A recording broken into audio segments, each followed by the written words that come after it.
Thanks, Paul. Appreciate you going over all those logistics for us.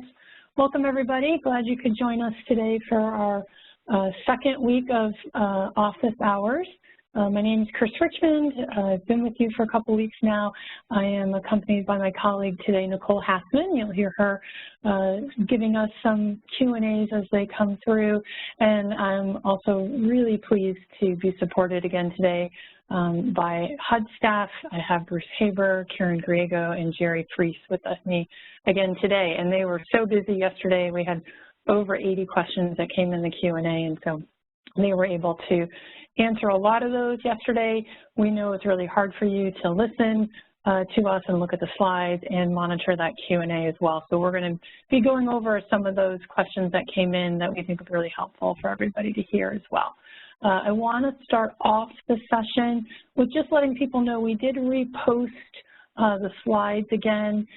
We didn't change anything except that we were told that the links, we had a lot of different links in there for you to go to different websites and get different resources, but the links weren't working properly. So they've been reposted. If you want to save those, go to the site and save those again. They have been put up there for you to be able to use. So just a reminder from last time, if you don't recall, I'm going to go through a number of different documents. When I change a page, you're able to see that page change, but when I scroll down, it won't scroll down on your screen. So there's actually a gray bar to the right of the side of the page, and you need to actually scroll down in order to see the bottom of the page. So I'm looking right now at exercise number 2. That's exercise that you worked on, the initial work write-up and cost estimate. And when I scroll down to the bottom, you also need to take that bar, move it down so you can see the bottom of the page. So I was reminded to let all of you know that this is a fictional work write-up. So if you're looking at it and you're like, oh gosh, you could never do this work for this little money, just be aware this is a fictional work write-up. We just wanted to get you, if you hadn't seen a work write-up before, if that's not part of your job, to be able to see what one looks like and where some of these numbers came from and some of the discussion that we want to have around that. So let's get started. This exercise, again, exercise 2, it has the Jones family, and they've applied to Parktown's homeowner rehab program. So you might be running a homeowner rehab program, sometimes it's referred to as an owner-occupied rehab program. And the rehab specialist who works for Parktown, his name is Richard Miller. He went to the Jones' 1960 home, and he developed a work write-up for the job. In order for them to participate in this program, part of their policies are for the rehab specialist to go and do the work write-up. So he's done the work write-up. He hasn't done anything since then. He hasn't talked to any lead specialists or anything. He's just done the work write-up. So let's look at that. Let's go through some of these questions and figure out where some of these answers came from or what some of these discussions could include. So the first question is, what is the initial cost estimate? So where did we find this? Let's see. I think it was on page 2. So if you look where you see the work item list cover sheet, this has the address. We can see it's Samantha and Jerry Jones. When you scroll down a little bit, you can see the total initial estimate for the cost was $11,707.95. Okay, so this number here, we're just picking it right up off of the cover sheet, right? That one was pretty simple. So what lead hazard evaluation is required and why? So remember, we're trying to figure out, what was this? We know that the hard costs right here are going to be $11,707, and so we're going to look to our chart, and we know that we are probably going to be in this range here because we're over 5,000, but we're under 25,000 right now, and so we are going to be in the middle area here. And so we can see we're probably going to need to do a risk assessment. So we want to look at our evaluation. Here it is down here. We want to do a risk assessment and pain testing to evaluate, determine where the lead hazards are and if there's lead-based paint. So we're going to be doing a risk assessment with paint testing of surfaces to be disturbed, or we could decide if we don't want to do that, that we're going to presume. Okay, so as a program, we have two different choices. That was some of the questions that came in. Do I presume and do I test? No, you do one or the other. Okay, so if you're running a presumption program, then you're not going to be doing any testing or risk assessment. But if you are, if you're presuming, we're just presuming that there's lead everywhere. If we decide that we want to do paint testing and a risk assessment, that's going to tell us exactly where the lead hazards are and where the lead is found. Okay, so you do one or the other. Let's go back to our questions. Okay, so we know we're probably going to do a risk assessment with paint testing. So let's look at number 3. Which surfaces require paint testing? Well, all painted surfaces that are going to be disturbed, according to the work write-up, are going to require paint testing. And then, remember, Richard, who is our work specialist, he's going to actually take the work write-up, and now that he knows he has to do a risk assessment, is going to hire a risk assessor, and he's going to hand the work write-up to the risk assessor. So the risk assessor knows where the work is going to be done, what surfaces are going to be disturbed. All right? So let's look at question number 4. Which items might become part of the required lead hazard control work upon evaluation or presumption, and how we separate the hard costs of rehab from the lead hazard control costs on those items. All right, so let's break this apart a little bit. So all the items that are affecting the painted surfaces need to be addressed. Doors, walls, ceilings above de minimis may be required to be addressed with lead hazard control measures, and as well as the methods if lead-based paint is present. And then following the interpretive guidance, if these items are originally planned as part of the work write-up, then they need to be treated as a hard cost. For example, if we always do doors and windows, those are going to be part of our hard costs. But if we don't always add those types of work items to our rehab, then they may be attributed to our lead hazard control costs, right? A lot of grantees actually do 2 separate work write-ups, so they'll have a bid specification for the lead work, and they'll have a different bid write-up for their rehab work. So if you need assistance, we have a lot of questions coming in. How do I know which category to put things in? HUD's interpretive guidance, the question J5. So let me write that down here. Interpretive guidance J5 can give you a lot more information about what items to include as hard costs, which items can be counted as lead hazard control costs. And Nicole is going to put in the chat box the web link for you to be able to get to the interpretive guidance. All right, so let's look at number 5. So number 5, their last question here, and they are saying, suppose Parktown has adopted a strategy of presuming lead hazards instead of doing a risk assessment. What other measures will be required on the building components we know about, and what other measures will be needed and why? So if they presume, they have to perform standard treatments, and standard treatments are applied in cases of presumption when the work is between $5,000 and $25,000. And so standard treatments can be done instead of doing a risk assessment interim controls. And for standard treatments, we're going to perform on all applicable surfaces, including bare soil, and we also want to be controlling all of the lead-based paint hazards that may be present. So all standard treatments, we need to be following safe work practices. We also still need to get clearance. And so we'll be doing paint stabilization. We need to make sure that we're creating smooth and cleanable horizontal surfaces.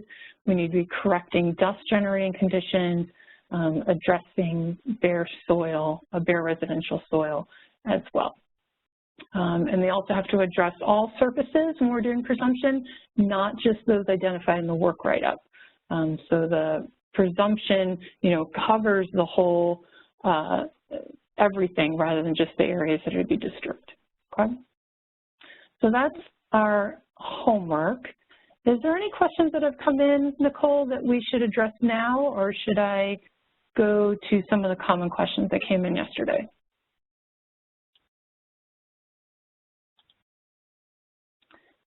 Nicole, you might be on mute.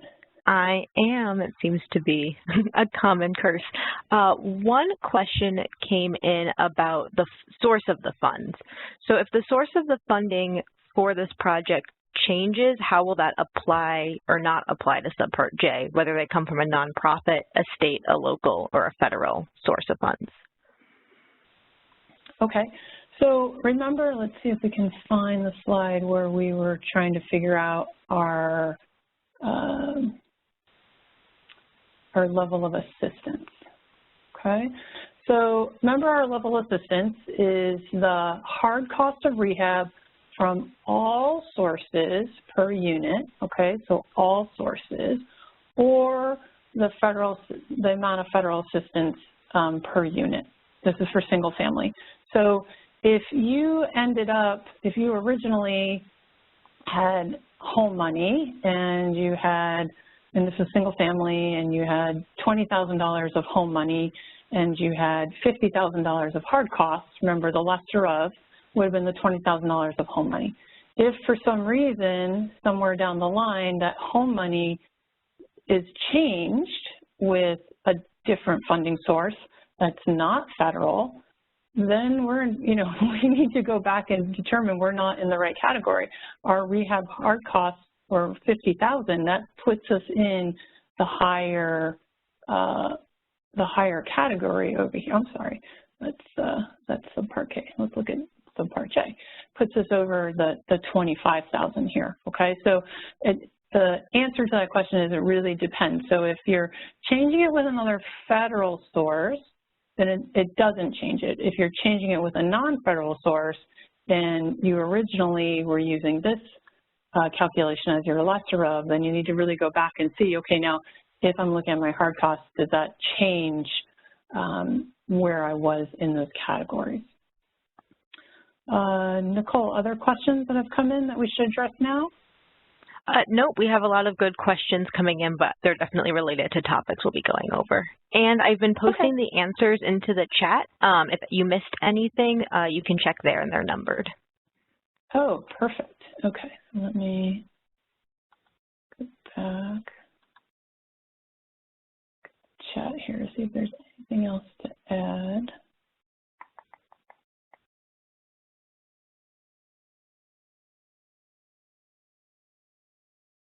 Okay. There were some really great questions that came in yesterday, and we got some amazing answers, and I wanted to share some of those with you. And then, Nicole, just let me know if things come in, and I'll stop talking, and we can head back over to the Q&A and address things that are coming in right now. But one of the really interesting questions that came in yesterday, somebody was saying, well, we're doing work, we're working on the whole home, but when we're working on the exterior, do we need to notify the surrounding houses, or do we need to let them know, the people next door, that we're working with lead paint? How do we handle that? And so the answer is there are some requirements for posting a property that's undergoing lead work, and each state is a little different, but there is some type of notice that's required to be posted outside. And then they also said that you should generally tape around the property so people aren't coming in and trekking through the yard or the area. So you should really check with your state lead office about what type of postings and requirements are needed for you working on the exterior area about alerting neighbors or posting the property. Another really good answer that I thought that came in that might be helpful for everybody to know as well, there was a lot of questions about the small component type. And if you recall, let me find my sheet, we mentioned de minimis, and we mentioned de minimis when we were on 69 here. This is talking about exemptions, but it does show you on the slide what the de minimis amounts were. And so somebody was asking about this small component type, like what is a small component type? And so a way to think about that is think about the skinny items in the home. So this would include baseboards, chair rails, crown molding, door and window trims. So these are what we really refer to as the small component types, and they can be harder to calculate the square footage, so they're generally considered small components, and then you can measure and calculate the square footage of these. Okay, so that's what we mean by small component types. Let's see, there was some other questions that came in asking about if I'm not disturbing any lead, what do I need to do? So somebody was asking, well, we're only replacing the HVAC and the thermostat, so do I still need to do a risk assessment since I'm not disturbing paint? And the answer to that is no. So if no painted surfaces are going to be disturbed as part of the rehab paint, as a rehab job, then that project is exempt from the lead safe housing rule, okay? You do need to still document your file. So you want to make sure that you've done a review. Done a review meaning you've looked at the kind of work that needs to be done. You've identified that you're not going to be disturbing any paint, so you document that in the file. Within the work specifications, no paint is being disturbed, and you know, photos could even help this as well. So you want to make sure you document that and put that all into the file. And then somebody else asked about another exemption. Let me go back to our exemption here. And they were asking about unoccupied properties that were going to be demolished. And they said, do we have to follow the lead rules? Do we need to test? And the answer to that is no, because remember, these are not affected. So vacant homes that are going to be demolished and remain vacant until demolition are also exempt. We had a couple questions that came in about the calculation of assistance. Chris, and before we... Yeah, please. A quick question back on what applies and exemptions. If a program is not using any federal money at all, do they have to follow lead assessments?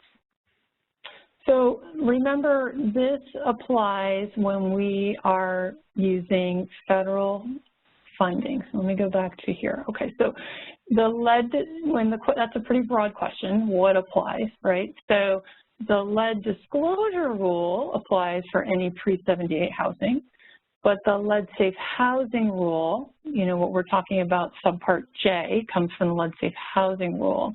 This only applies to federally assisted and federally owned housing built before 1978, okay?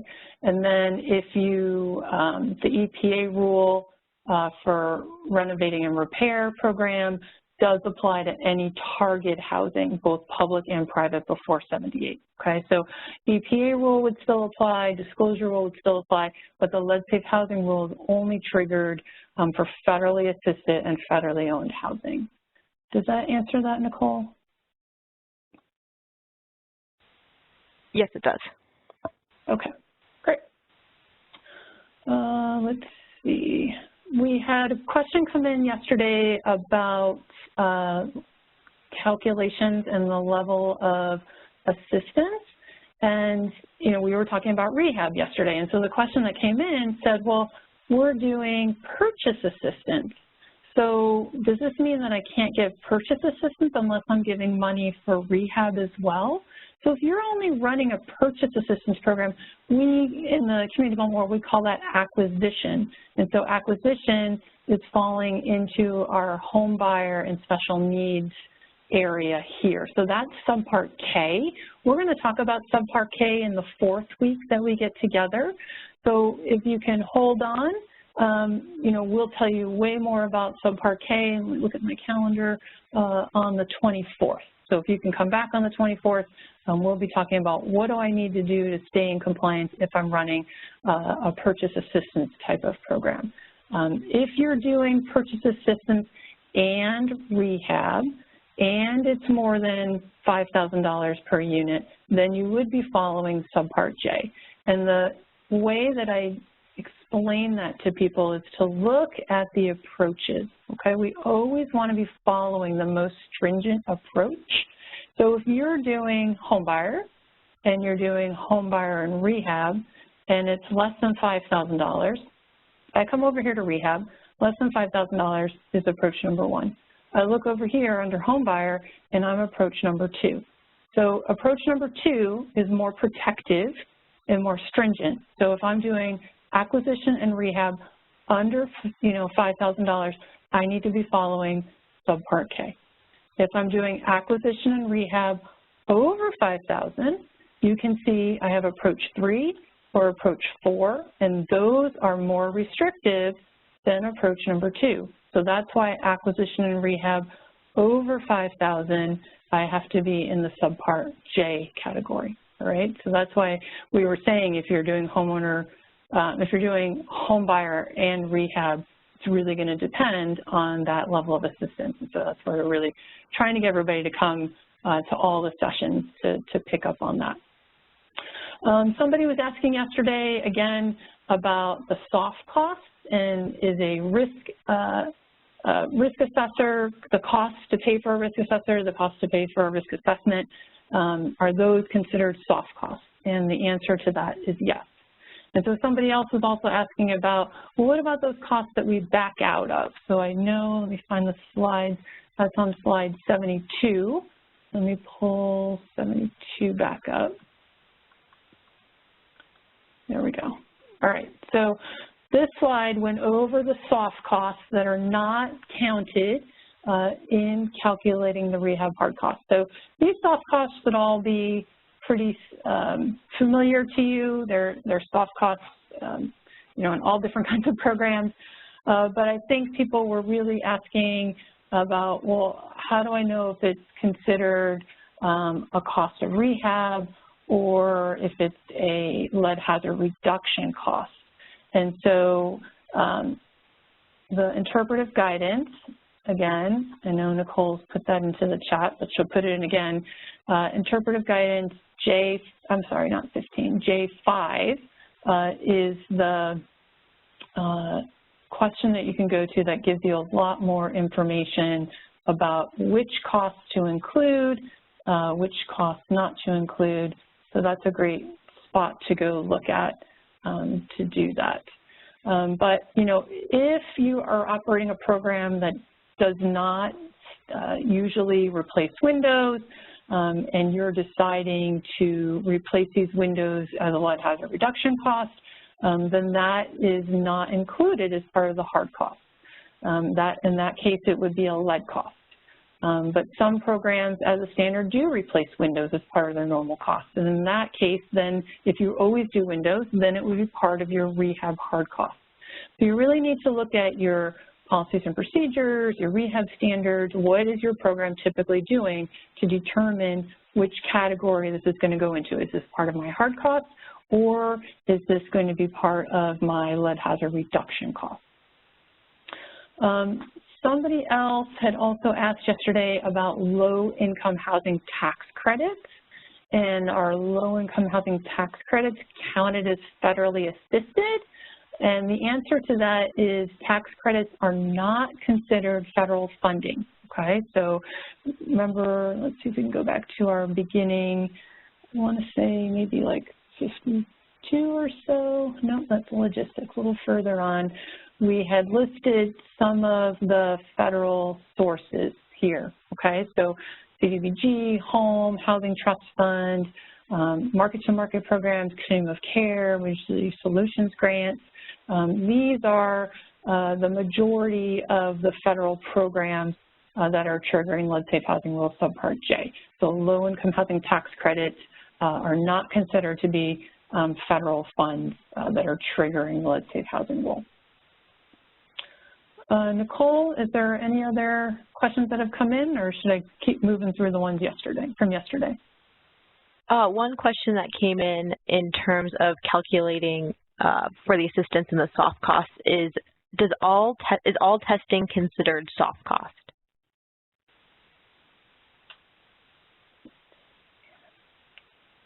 So the majority of testing is considered soft cost, yes.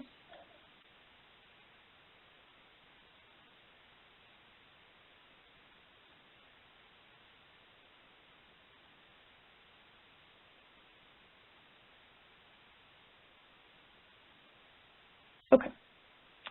There were a lot of questions about testing that came in yesterday.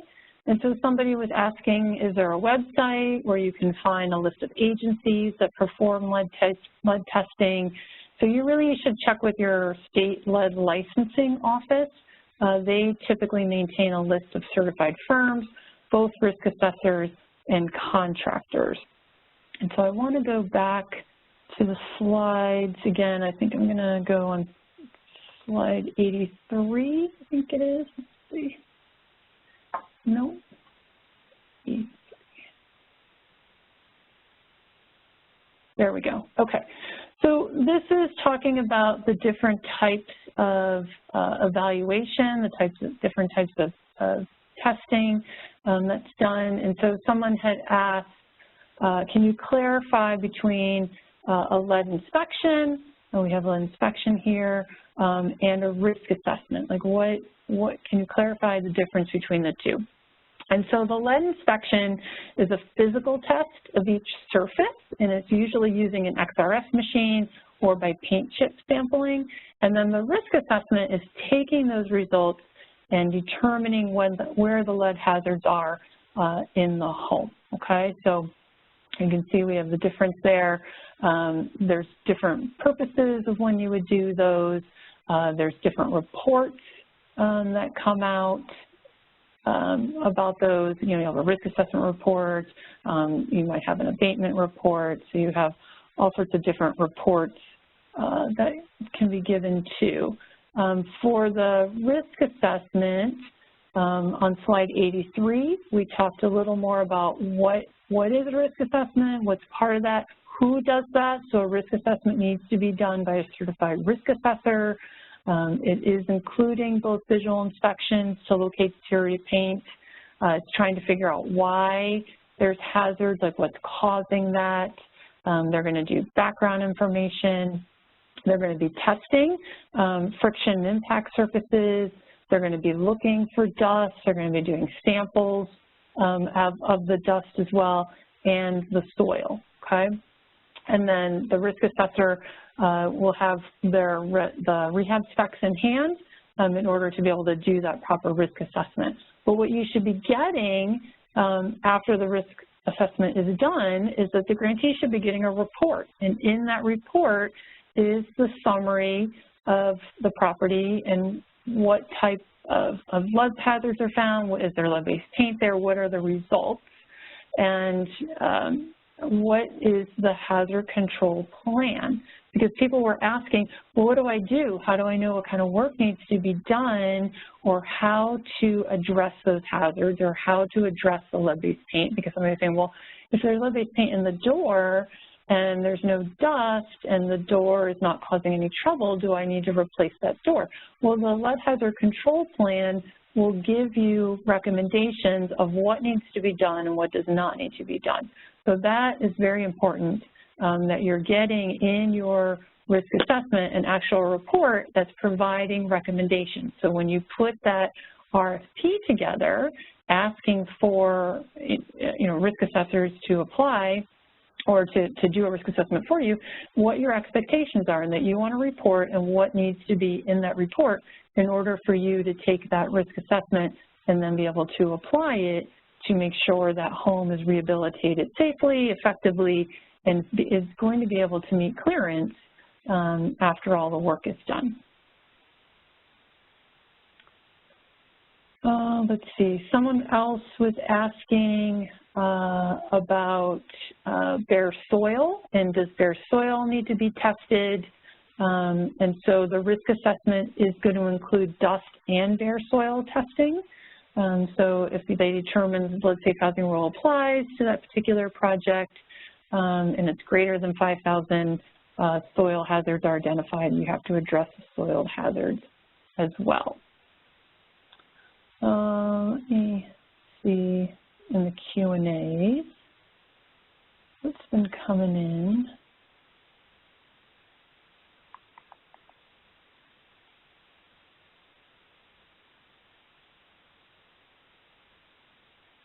Chris, we got a couple questions on the Xrf machine and how it plays into some of this testing. Could you give a little overview from yesterday on the Xrf? Sure. Let's find the Xrf slide.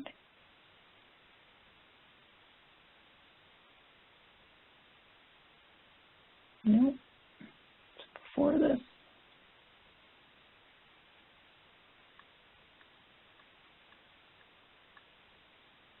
There we go.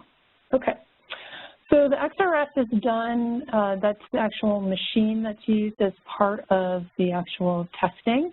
And so it's used against different surfaces to measure and determine if there's lead in that pane or in that surface. So that's part of what's being done through that. I'm looking to see, is there anybody from HUD that wants to expand a little bit on the Xrf?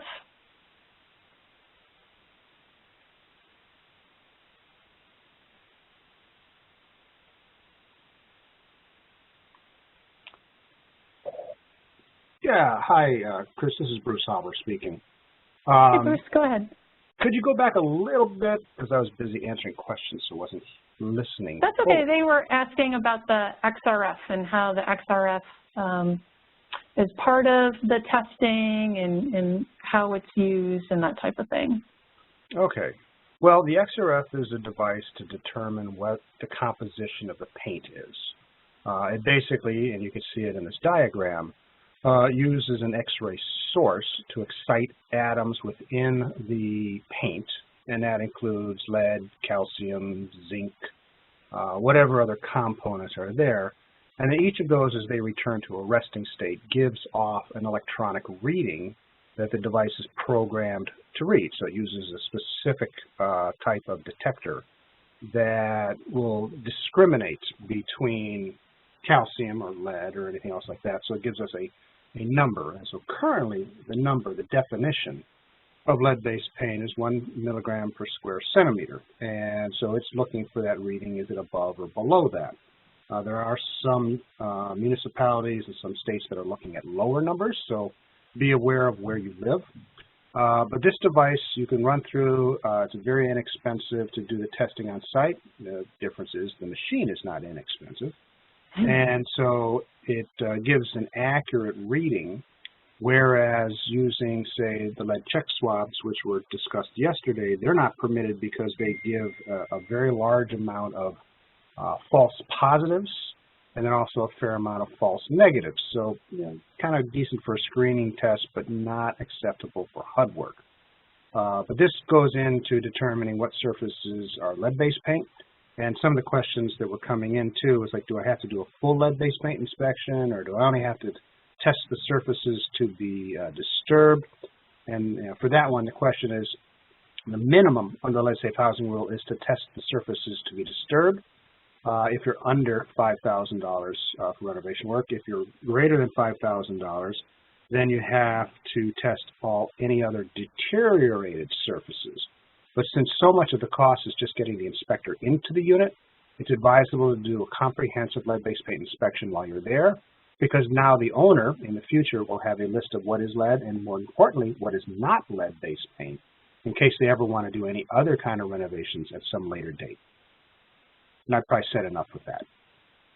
That's really helpful. Thank you. All right, let's look at some of these other questions that came in. Let's see.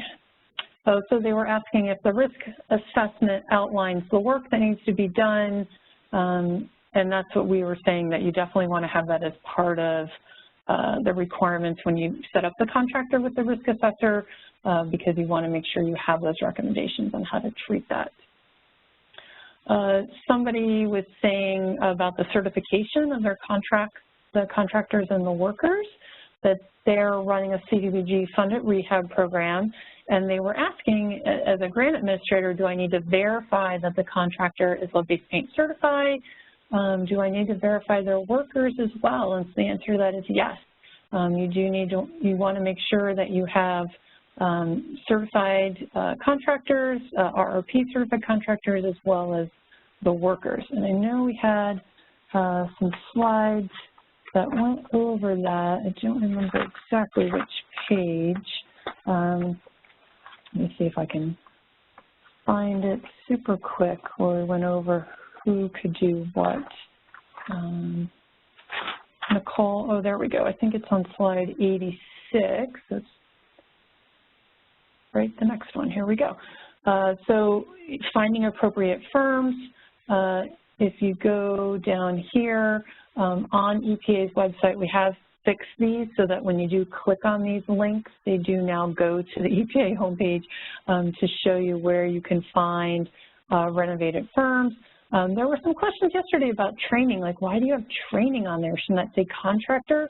Well, you might decide that you have a large staff and your staff does the work on the projects. And if that's the case, you want to have your staff trained in RRP. And the training provider list is a link that you can click on to find training providers that can come and train your staff, or you'll know where to send your staff to be able to receive that training. So that's why that information is listed there. There was also a lot of questions about the level of treatment. So again, I want to point everybody to our handouts. So these handouts are available to you. They were part of the link. This is the Subpart J and K summary. And so people were saying, I understand how I get into the categories meaning, you know, 5,000 and under, over 5 to 25, or over 25. Like, I understand that, but how do I know what kind of work needs to be done? How do I know where to do the work? And so, you know, that's where we have the treatment, the type of work that needs to be done. So if we're under 5,000, we're doing repair, the surfaces to be disturbed. If we're over 5 to 25, we're doing interim controls. And if we're over $25,000, we're doing abatement. And so people were saying, well, I'm still confused about those. What do those mean? Well, you can look in the guidelines, but we also have these definitions. So if you're really brand new, you know, what is abatement? So we have the definition of abatement here. Abatement is really trying to permanently eliminate lead-based paint. This is done by removing lead-based paint as well as dust hazards. We were using these terms yesterday: enclosures, encapsulation. These are different abatement methods that are used. Also need to be always following lead-safe practices. They need to have the proper certifications in place. And when I was saying, you know, go back to the HUD guidelines, when you click on this link, it does go to the guidelines. And we have the guidelines website also at the very back of our training materials as well. And then on our definitions, people were asking about interim controls. Let's see, here's my interim controls. So my interim controls, if you recall, were in the 5 to 25,000 range. Okay, so back to my definitions, here's my interim controls. Okay, so my interim controls, a set of measures designed to reduce the exposure to lead. These are different parts of interim controls: repairs, painting, containment, specialized cleaning, clearance. Temporary containment, Les is going to go over that next week. He's going to go over relocation, occupant protection, so we'll go over a lot of that. We'll also go over ongoing paint, lead-based paint maintenance next week as well. And then what was the other one? So we have repairs. Repairs is under 5,000. Go to the second page. So repairs were, yep, here we go. So repairs, remember, I'm scrolling down. You need to use your gray bar to scroll down as well.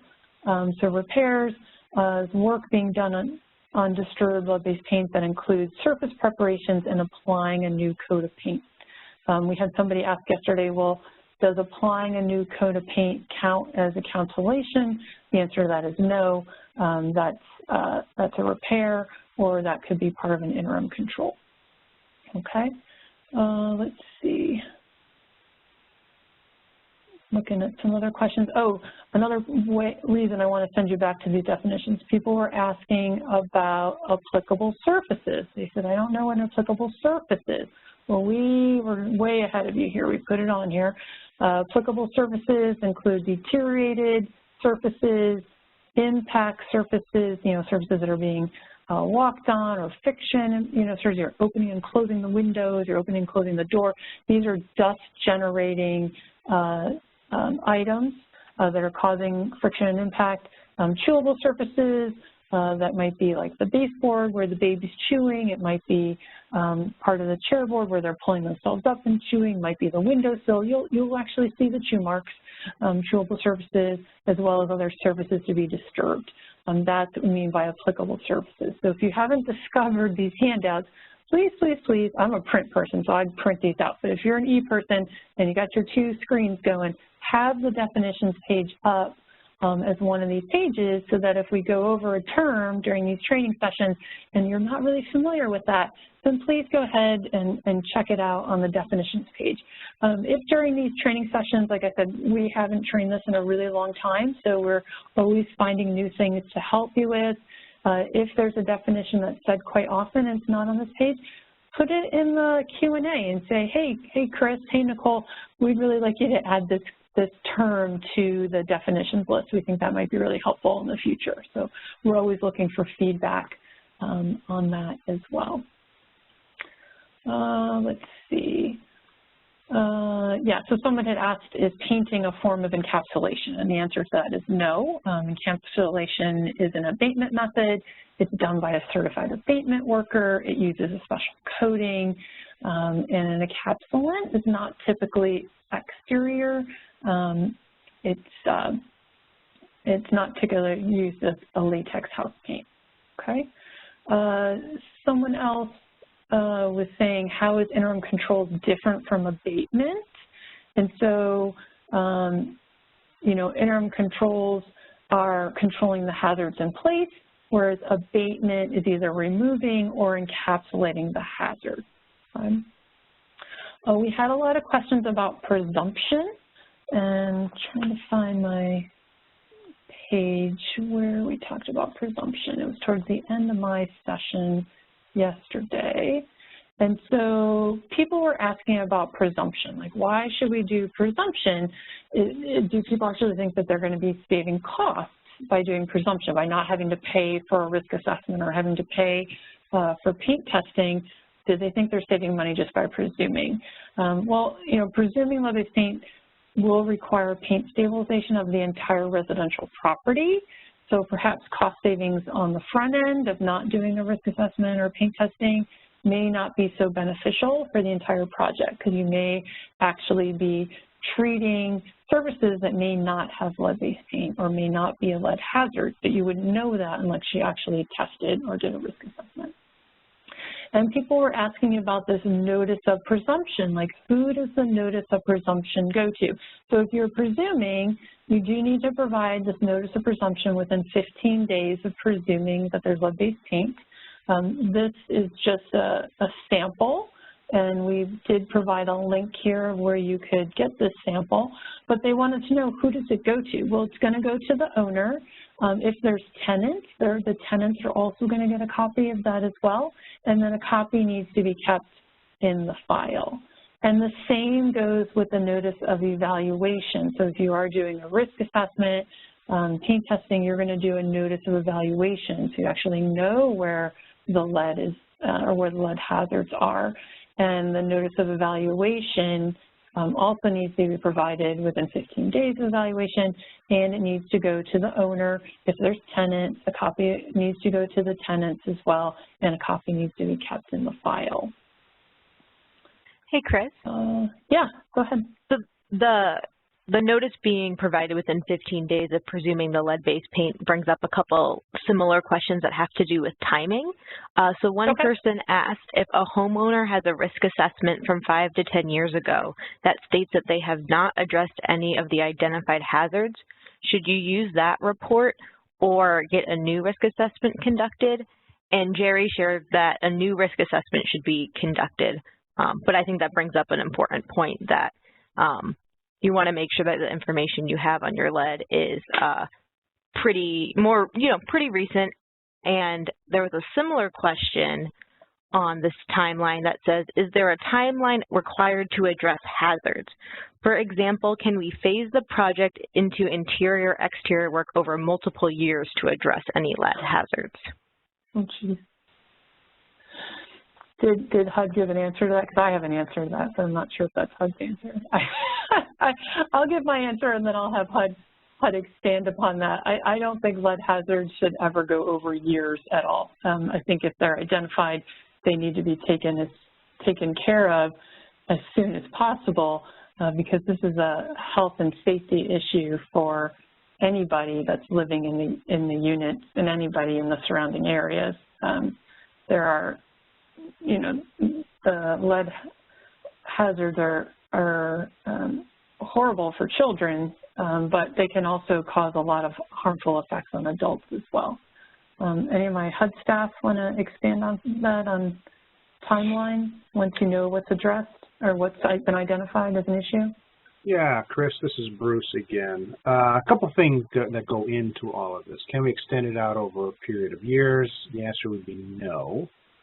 If you can reasonably expect a project to include all of the work, then it should be included together. So you can't break it apart so it would be fewer dollars and you could do a lesser standard. Start with that one. The other thing is a risk assessment is only valid for up to 12 months. So if you have time has gone by longer than 12 months since the last risk assessment, you'll have to do a new risk assessment. Then in the lead safe housing rule, particularly in Subpart L and Subpart H, dealing with public housing authorities and multifamily project-based rental assistance properties, they have an obligation to conduct a risk assessment basically every 2 years.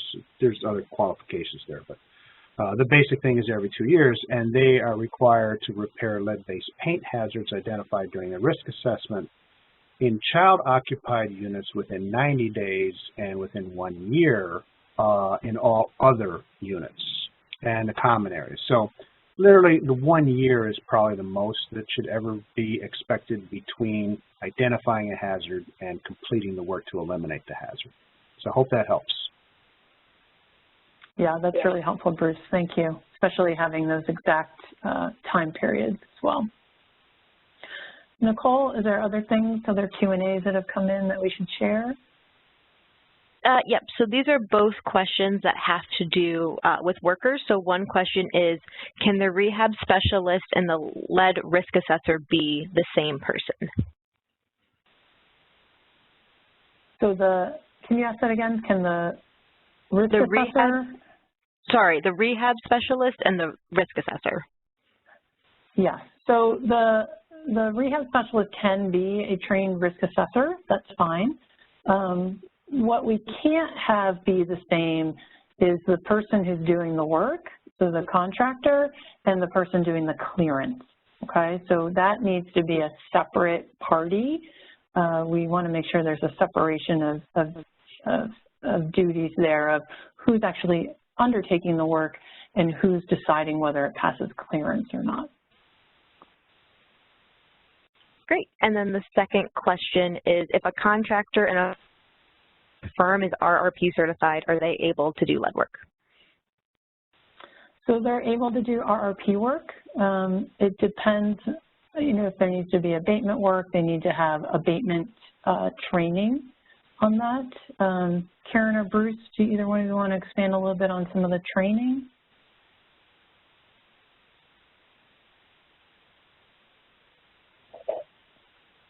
Chris, this is Bruce. Could you repeat that again?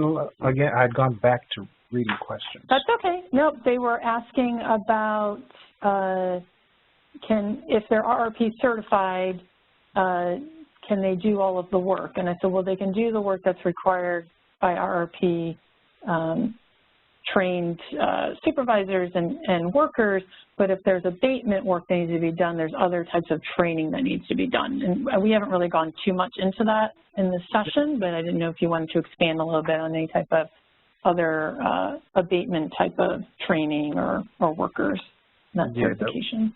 This is Bruce Haber again. I think you did a good job describing that. And it's basically, if you have to repair hazards because your renovation is in excess of $25,000, you have to repair the hazards through an abatement method, then the RRP certified individuals would not be the appropriate individuals unless they also have the state or EPA certifications as a lead-based paint contractor / supervisor, depending on the state, and also lead-based paint worker. And these are specialty classes with state-sponsored examination, and they carry, a higher certification than just the one-day Renovate Safe or Lead Safe Work Practices training. So it's a more intensive training. A lot of the work is very similar, realistically, and ultimately, at the conclusion of abatement or interim controls, clearance is required to demonstrate that the property, the unit, the area is lead safe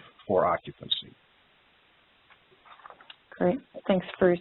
I want to show some of the clearance slides again because I know Les had to go over that really quickly because we were starting to run out of time. No, it's 105, not 05. Get us over there to clearance. So after the work has been done, the property needs to pass clearance. And so we only consider that hazard work is completed after it passes clearance. And like I said, it needs to be done by a certified risk assessor or a lead-based paint inspector. There are some states that have a sampling technician, but there's not too many of those. It's usually a risk assessor or a lead-based paint inspector. And if you did abatement, the clearance needs to be done by a risk assessor. So we need to make sure that there's no hazards anymore. We also, I said there can't be a conflict of interest where the clearance examiner has to be independent from the person who did that work. And then there's this concept here called interim clearance, because a lot of grantees, remember when we did the exercise, one suggestion was to have a rehab work write-up and then to have a lead hazard control work write-up where they actually split the work. So if you're doing that, you will need to do an interim clearance. An interim clearance means you have the lead work done first and you clear the house to make sure it's passing clearance, and then you have the rest of the rehab work done where they're not interfering or they're not engaging with any of the other work that had been done, and then a final clearance has been done. And so that's what we mean by interim clearance. It's one that's done in between contractors to determine, did that first set of contractors, did they work to the level that was required? Is this unit going to pass clearance? That's our interim clearance. And then when all of the rehab work is done, then we'll get a final clearance. And the final clearance is when it has to pass, or we're not going to consider this unit to be safe yet, okay? And then just how clearance is done, there's dust white samples that have to be collected, as well as using that Xrf machine to determine that as well. And then once it passed testing, then it will be considered clear. And these are the new dust clearance levels. We did want to alert you to those. You'll see that the floors are much lower than they used to be. So this might mean that you may have to go back and do more work. It's not passing clearance. Usually people just go back and clean again and then wait an hour and try to do it again. But if it's not passing, you might actually have to do more lead hazard reduction work on that as well. And then once you do that work, you'll do this notice of lead hazard reduction activities. This is where it has to be provided to the owner, as well as any tenant. You keep a copy in the file. And then if you need a sample of this, we've provided the link here as well. Nicole, is there any other big questions that have come in? I know we're getting close to the end of our time here. Not at the moment. I just wanted to say that we did have a set of questions about the testing and the standard treatments, and so I included the link to the HUD guidelines, which you referenced in the chat. And in the guidelines, there's a lot of good information about all of that, broken up by chapter. Yeah, great. Thanks, Nicole. And so I have on this slide, this is slide 112. So if you printed them out, it's slide 112. Here's the link. It is really big. I mean, really big, meaning like 700 plus pages, I think.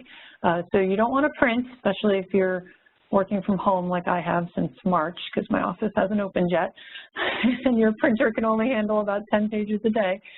You want to save it, and it's great. You can reference it, you can do searches on it, but if you're new to this and you weren't quite sure what's in a risk assessment or what is paint testing, this is a really good resource to go back to. It's very detailed, but it'll actually it's very understandable. You can actually go through and learn more about it, and because we're only with you 2 hours for 4 weeks in a row, but this is a great resource that's available to you. And the 2012 one is the most current one available at this time. Okay. Anything else that came up, or Bruce or Karen or Jerry, anything that's come through questions that you think we should share with everybody before we close?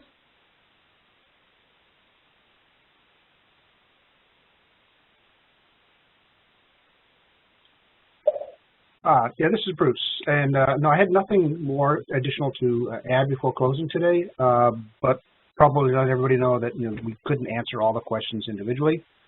We will be looking at them. We will be discussing among ourselves how we can present responses to many of these questions in upcoming sessions. And so I want to thank you and Chris and all your work. You did a wonderful job today. And hopefully I didn't just overstep my bounds, that I'm giving you more work. Not at all, Bruce. We are so happy that you guys are able to join us each week and each office hour as well. It's been really great to have that support, as well as all of you being able to expand upon some of these questions that have come in. So I just want to remind everybody the next, yep, go ahead, Karen. Hi, before we close, I just want to say thank you also. This is Karen Griego. I work for Bruce, and we've all been busy answering questions as best we can. I will note that a couple of questions have come in, it looks like related to public housing units. And we'll remind those of you who are asking questions about modernization or rehabilitation work on public housing units have to apply a different subpart of the Lead Safe Housing Rule regulation, not Subpart J.